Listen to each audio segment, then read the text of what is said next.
As Election Day nears across the state and at the local level, many races are a dead heat. Some voters say they have some concern about how the election will play out. News Channel 3's Garrett Huddle has been interviewing voters today and working to make sure your voice is heard. This story is about us. Everybody has a voice, and that's kind of what America's based off of. But you won't find it in circulation. It hasn't been written yet. I'm trying to do early voting. Because people like Matthew Bellamo and you are the authors. It's the story of the 2024 presidential election. Each voter writing their own page by casting a ballot. But we all owe it to our kids. It's important. We all have a future, and we want our kids to have a good life here. We're close to just a week to go into Election Day on November 5th. Voters here at Palm Desert Community Library are getting their work done early. This is one of 20 voting centers open in Riverside County where you can vote right now. Yeah, Riverside County is a Voter Choice Act county, which means that you can go to any vote center and cast your ballot. You don't have to go to a specific site. Elizabeth Florer is with the Riverside County Registrars of the Voter's Office. How are you doing? I'm doing well. Thank you for asking. I mean, it's definitely, we could feel it's 1 week till election. Until then, people in Riverside County voting by mail can drop their ballots at one of 106 drop box locations currently open.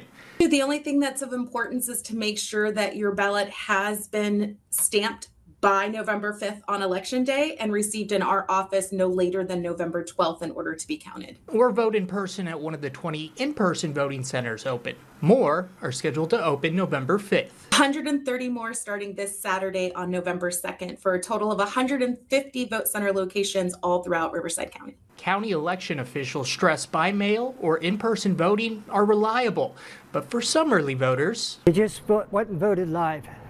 In person. In person. This adds some peace of mind. The last time we voted in mail, we dropped it off in a different city, and I don't think it got counted. So we wanted to make sure we walked in this time. Not everyone's the same in Riverside County. Actually, surprising, we get about 60% that's vote by mail. And while what we put down on our ballots may be different, if anyone had any questions or want to know exactly what's going on with their ballot or haven't received a vote by mail ballot yet, please contact our office so we can ensure to get one out to you. The community we vote in, we share. We're all Americans, and it's always great to vote, and that's the most important thing, you know? Garrett Huddle, News Channel 3.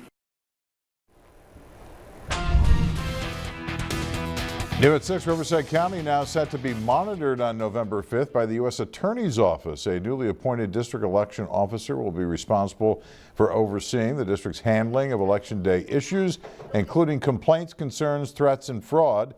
The announcement was made today by the U.S. Attorney. The efforts are in connection with the Justice Department's nationwide Election Day program.